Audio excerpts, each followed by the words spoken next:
The silence between thoughts is not peace, it is the weight of knowing. Listen, not with the ears that hunger for the light, but with a soul that has grown tired of pretending. Strip from yourself the garments of performance, of smiling necessity, of the borrowed faith in progress. Let us sit beside the ancient fire of thought, where illusions burn away and only ash remains.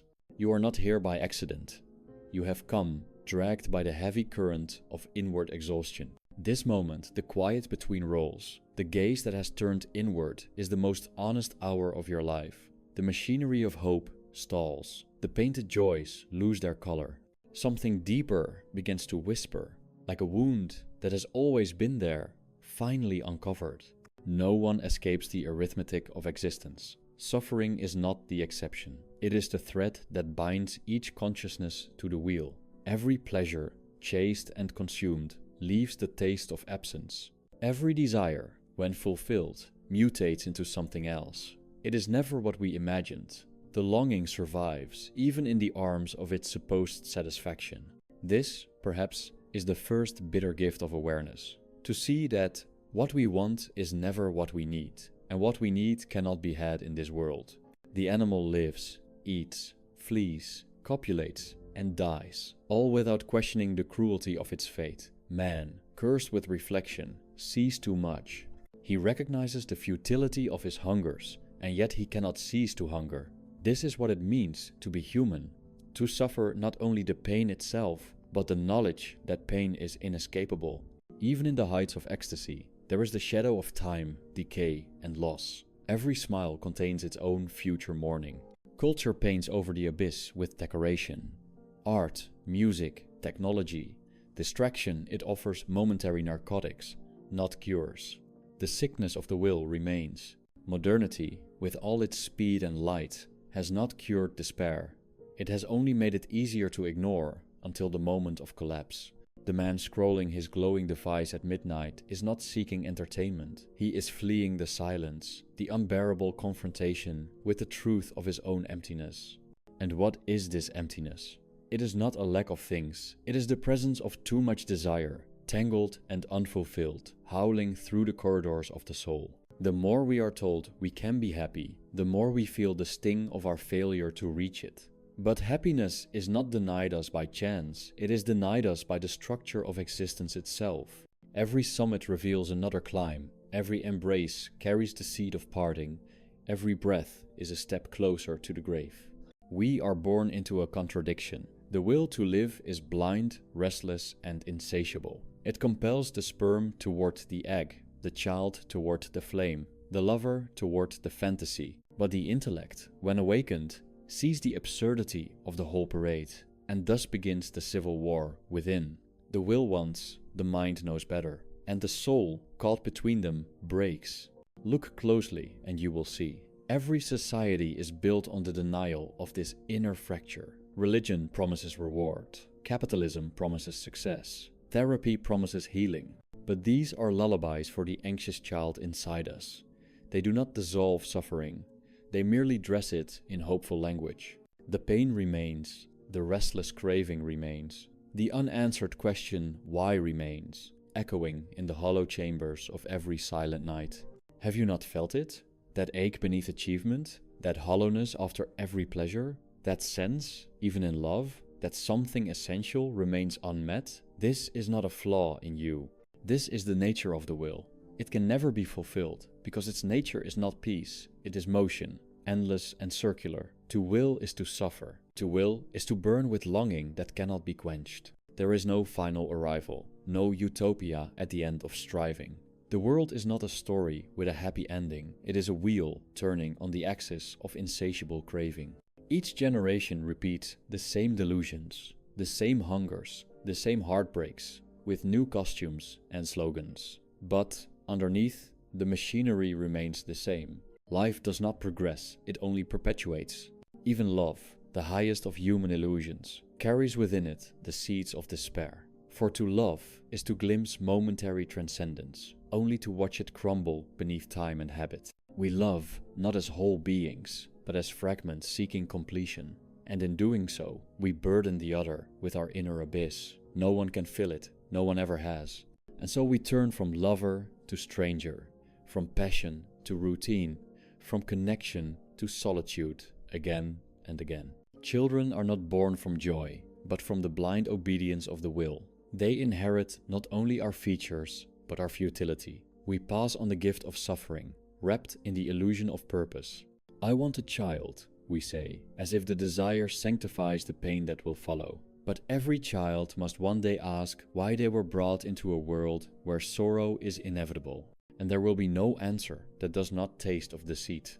Do not confuse this vision with cynicism. Cynicism is the bitterness of one who expected more. What I offer you is not bitterness, but clarity, a sorrow that no longer resists itself, a stillness that arises when the chase ends. For when you stop pretending life is great, you are not giving up, you are waking up.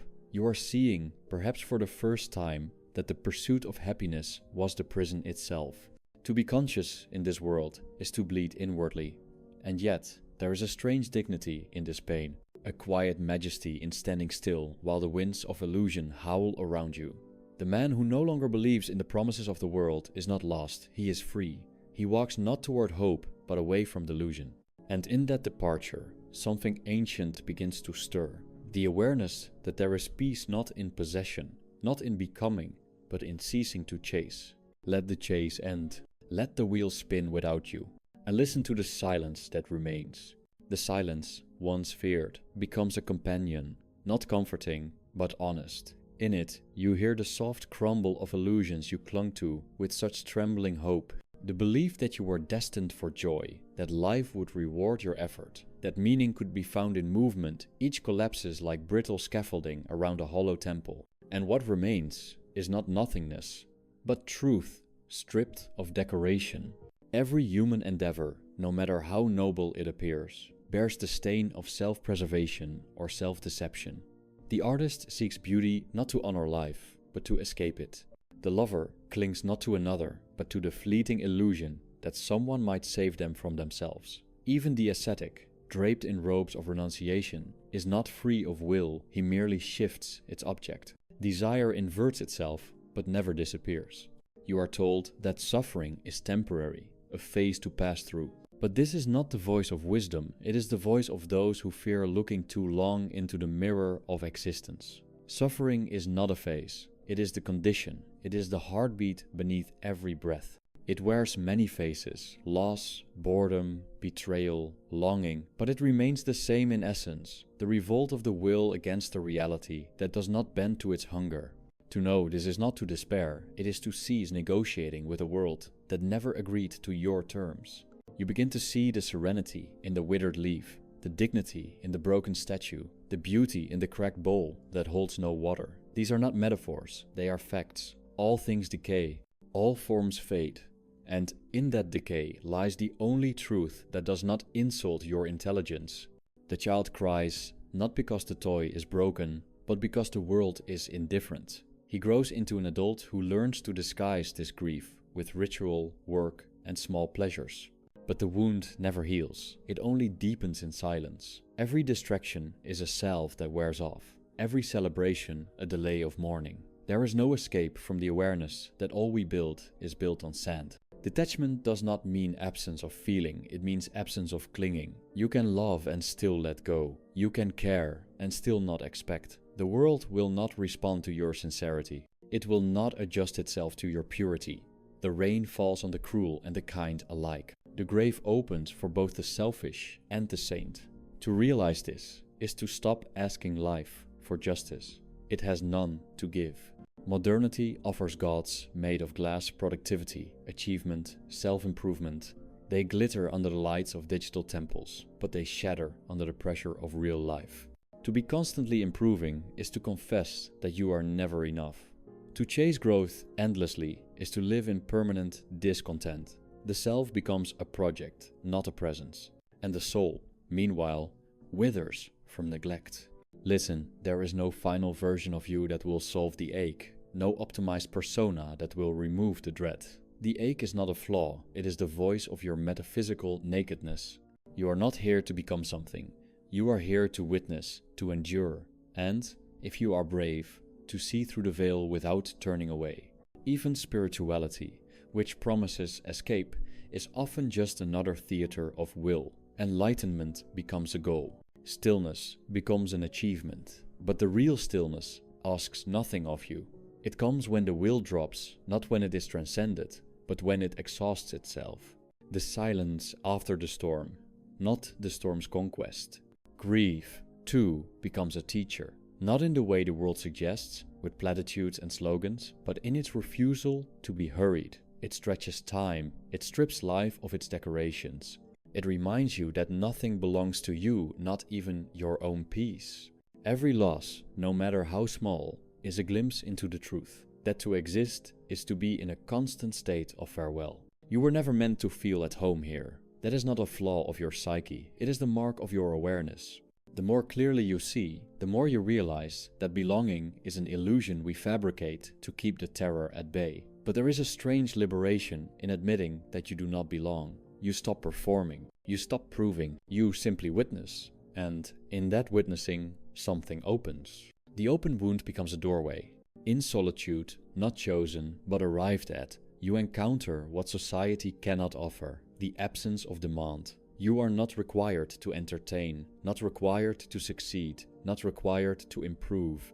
You are simply present, with your breath, your brokenness, and the quiet pulse of a world that does not need you to be anything other than what you already are. Transient, aching, awake. Time, once a threat, softens into something almost sacred.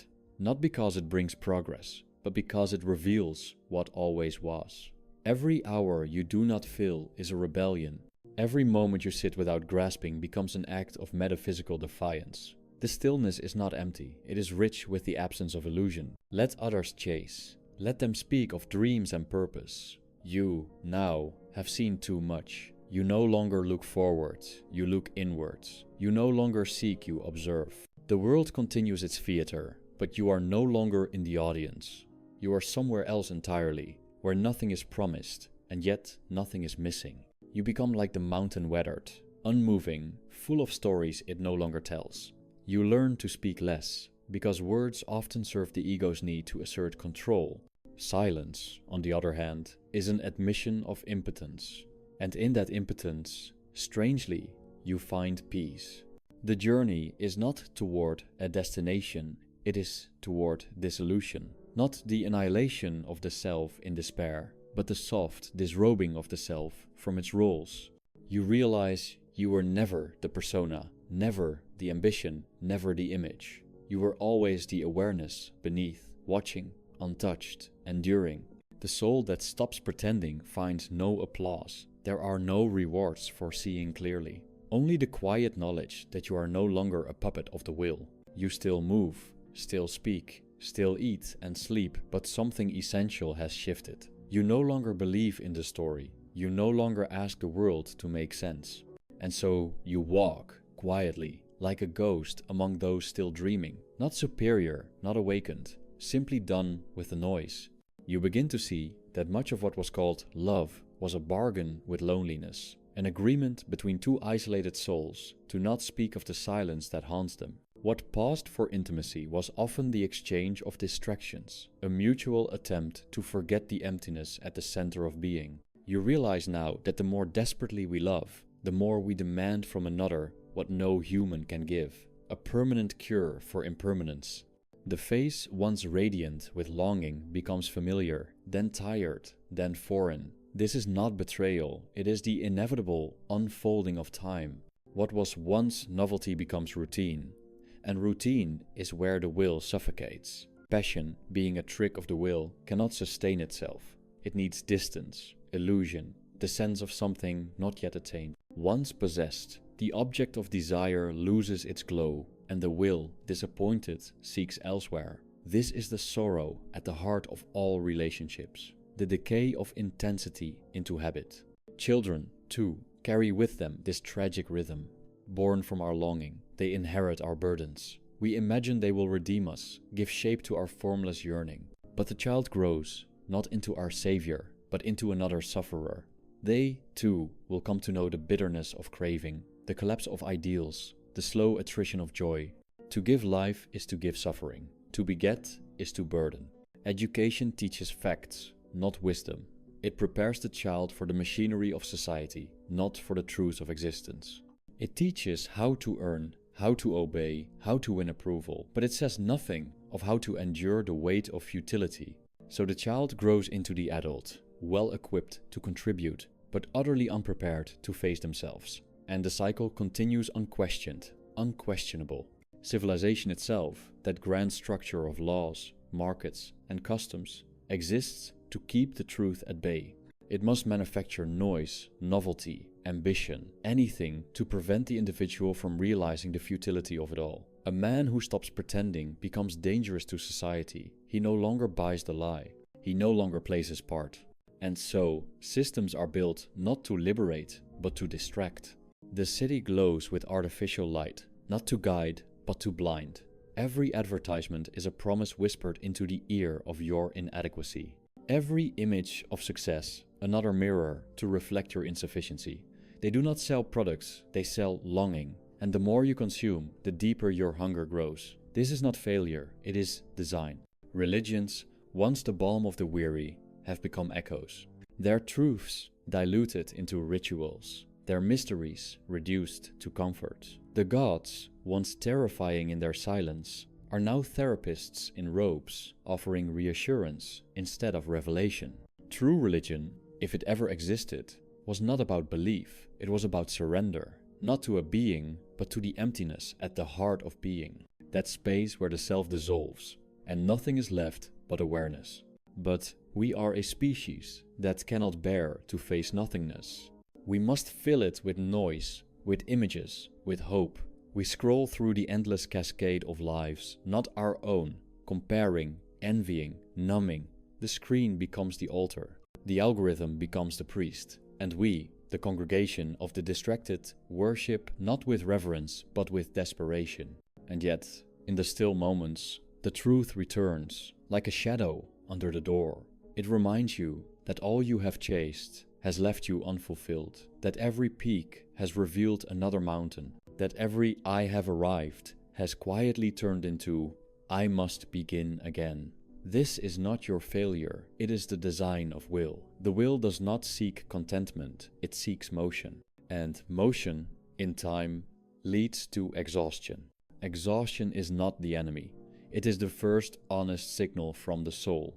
When the body tires, it sleeps. When the mind tires, it forgets. But when the will tires, there is a chance, small but sacred, that one might wake, not into joy, not into purpose, but into the sober clarity that nothing more need be pursued. And in that clarity, a new kind of beauty appears, not the ecstatic, but the elegiac. The beauty of withering leaves, of rain falling on ruins, of faces that have stopped pretending, the beauty of resignation, of acceptance, of the quiet dignity in no longer striving. You begin to see, not with desire, but with reverence, for all things pass, and that passing is what makes them sacred. The flower wilts, the song ends, the friend departs, the body ages. Each is a lesson in impermanence, and each, when not resisted, becomes an invitation to let go, not out of despair, but out of understanding. The world does not owe you meaning, you do not owe it performance. What remains is this: presence without clinging, breath without seeking. This is not nihilism. Nihilism is the tantrum of a disappointed ego. What remains here is not nothing but silence, depth, and the strange peace of no longer needing more. You still suffer, but the suffering no longer deceives you. It no longer claims to be a path to joy. It's simply island, and you, instead of fleeing, witness it. The ego dissolves not through effort, but through futility. It crumbles under the weight of its own desires.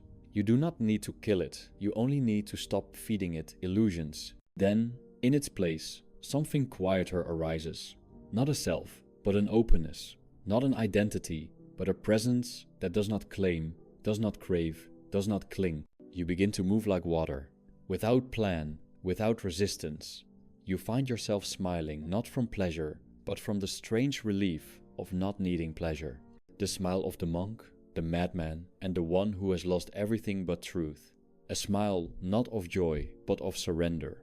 And in this state, You are neither successful nor failed, neither healed nor broken. You simply are, like the stone in the river, shaped slowly by unseen forces, like the bird on the wire, still before the storm.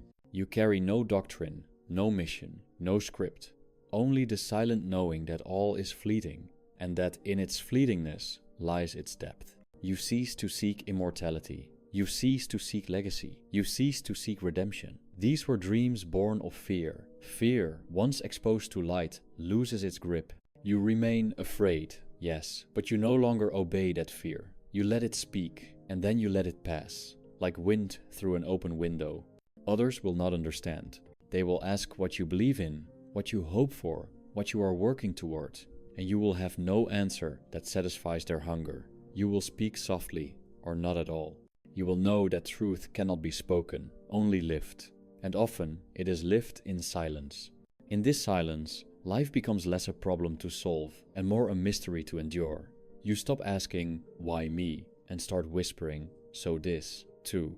You meet pain without argument, joy without attachment, and in doing so, you step outside the wheel, not in grand rebellion, but in quiet detachment. There is a turning point where even grief loses its sharpness, not from healing, but from exhaustion. The tears that once erupted now fall inward, slow and silent, like rain in a cave no longer echoing. You do not stop feeling, but feeling itself becomes something ancient, no longer asking to be seen, no longer seeking relief, just there, like a shadow that never needed the sun to exist. This is the landscape of inwardness, where speech becomes betrayal and even thought feels intrusive. Here, solitude is not loneliness, it is homecoming. The absence of others no longer wounds you, because you no longer seek refuge in recognition. You are no longer a self in need of reflection, but a silence that watches the self dissolve. The need to be understood fades. It is enough that you understand, dimly, the contours of your own illusion. The body continues. It eats, it moves, it decays, but you are no longer identical with it. You feel it not as I, but as a vessel momentarily borrowed, destined to fall apart. Pain still arises, but you do not panic. Pleasure still occurs, but you do not cling. Life becomes less a possession, more a brief flame passing through wind. No longer protected, no longer justified, simply passing. In this stillness, the mind no longer races to improve, compare, or narrate. It falls quiet, not through force, but fatigue. Thought, once the tyrant, becomes a visitor. You see its limits, its repetitious circling. You no longer seek its approval. You no longer believe that understanding more will save you. Salvation was always a mirage, the horizon of the will pretending it can outrun death. You look at time not as a path, but as a pattern, a repetition of decay masquerading as growth, birth, ambition, disillusion, decline, each life a variation of the same refrain. No generation is new, only the costumes change. The sorrow remains. The craving, the collapse, the brief joy punctured by dread, these are the constants. History is not progress, but echo. And still, there is beauty. But it is no longer where they told you it would be. Not in achievement, not in romance, not in transcendence. Beauty appears quietly, unannounced, in the way the light falls on crumbling stone, in the gesture of a tired hand reaching for nothing, in the face of someone who has stopped pretending they will be loved forever. This beauty does not uplift, it reveals. You stop asking the world to mean something. You begin, slowly, to simply witness, not with the eye of the seeker, but with the resignation of one who knows that to seek is to postpone. What is here, this moment, heavy, imperfect, fleeting, is already all. There is nothing to be attained that is not already fading. Even suffering changes its texture. It becomes less personal, more elemental. Not my pain, but the pain, part of the structure of awareness. You cease to dramatize it. You no longer feel the need to interpret or justify it. It simply exists, like weather. You feel it pass through you, and you let it pass. You do not pray for it to end. You sit with it until it softens into silence. In this silence, compassion arises, not the sentimental kind, but a recognition of shared futility. You see others not as obstacles or saviors, but as fellow captives in the same spinning wheel. Their ambitions, their fears, their attachments all familiar. You no longer judge, you no longer envy. You only watch, quietly, with a gaze that neither clings nor condemns. You might find yourself weeping, not out of sorrow, but out of a strange tenderness for all that suffers. For the insect crushed beneath a careless foot. For the stranger weeping in a car alone. For the child who still believes they will be protected. The tears are not personal. They are the soul mourning existence itself. And then, slowly, even this mourning becomes a still lake. Not indifferent, but untroubled. You realize the world will continue without your participation. Your absence will mean nothing to the stars. The wind will pass over your grave as it passes over stone. This is not cruelty, it is freedom. You are no longer the center. You were never meant to be. Death, once feared, becomes a gentle horizon. Not a punishment, not a failure, but a return. You do not rush toward it, but you no longer resist it. You see it not as the end of self, but the end of longing, the last act of release. And in this knowledge, life becomes bearable not because it has been redeemed, but because it no longer needs to be. There is no arrival. There is only the gradual fading of desire, the soft collapse of identity, the quiet recognition that all was always fleeting. You become not the actor, but the witness, not the voice, but the silence beneath it, not the hand reaching, but the space through which the hand passes. And in this space, nothing matters, and that is the beginning of peace. And so you remain not above the world, but beside it. You walk among faces that still hope, voices that still chant hymns to progress and fulfillment. You do not argue, you do not correct. You nod softly, like one who has seen the ocean and no longer fears the rain. You become a silence among noise, a stillness mistaken for indifference, a depth mistaken for distance. There are no more victories to win, no identities to defend. The self has lost its urgency. You are no longer the story you once told, the striving figure you once fed with future. You are the space beneath the story, the unmoving presence that watches it drift like smoke.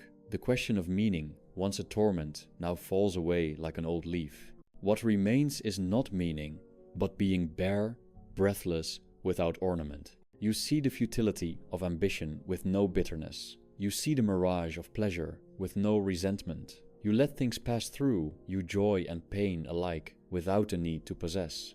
Detachment no longer feels like absence. It feels like the truest form of presence. A presence that asks nothing, promises nothing, demands nothing. It is not that you no longer feel, it is that feeling no longer owns you. You watch the seasons turn, the skin wrinkle, the faces age. You see the young still believing, the old still pretending. You feel the sorrow of it all, but not with despair. It is the sorrow of recognition, not resistance. Like watching a play you have already seen, knowing the ending, feeling the weight of each repetition. You do not rush the scene. You do not shout the truth. You let it unfold, as it must. And then comes the deepest silence.